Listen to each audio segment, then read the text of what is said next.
बंधन और मोक्ष का कारण है मन।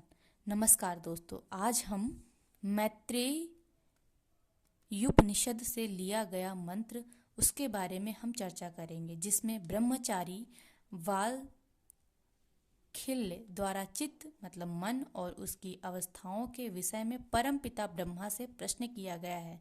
प्रजापति द्वारा उन्हीं प्रश्नों मतलब चित्त विषयक का उत्तर दिया गया है। मंत्रार्थ: अपने उत्पत्ति स्थान में शांति बना हुआ और ज्ञान प्राप्त किया हुआ चित्त मतलब मन जब सत्य की ओर गमन करता है, तब उसे कर्म के वशीभूत इंद्रियों के प्रति आसक्ति आदि भोग विषय मिथ्या प्रतीत होते हैं। चित्त मतलब मन ही तो संसार है, इसलिए हमें प्रयत्न पूर्वक चित्त की शुद्धि करनी चाहिए।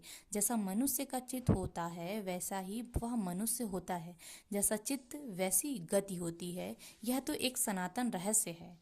चित्त के शांत होने से शुभ अशुभ कर्मों का नाश हो जाता है और शांत बना हुआ मनुष्य जब अपनी आत्मा में लीन हो जाता है तब उसे अक्षय आनंद प्राप्त होता है।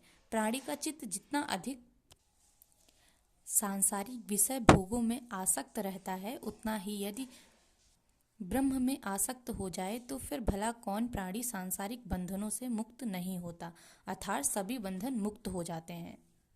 इसका तात्पर्य है, इस चराचर जगत के सभी जीव मन के वशीभूत हैं। मन दो प्रकार का होता है, एक शुद्ध मन और दूसरा अशुद्ध मन। उसमें शुद्ध मन विषयासक्ति, कामनाओं और संकल्पों से भरा होता है, जबकि शुद्ध मन इनसे रहित होता है।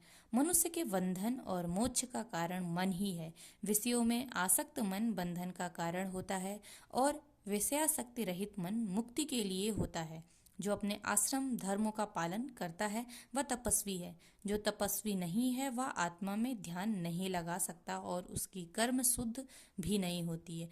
तप के द्वारा ज्ञान प्राप्त होता है। ज्ञान होने पर मन वश में आता है और आत्मा की प्राप्ति होती है।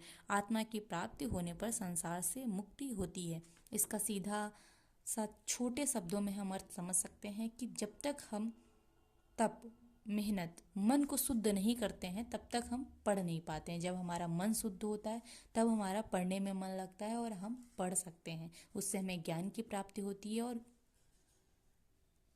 हमारा ज्ञान प्राप्त करना ही हमारा उद्देश्य है। और इस समय जो पढ़ाई कर रहे हैं, जो अपना काम कर रहे हैं, जिसे भी लोग अपना सर्वश्रेष्ठ समझ कर करने की कोशिश करते हैं, उनके लिए वही मोक्ष है और काम करना सबसे महान काम है। धन्यवाद।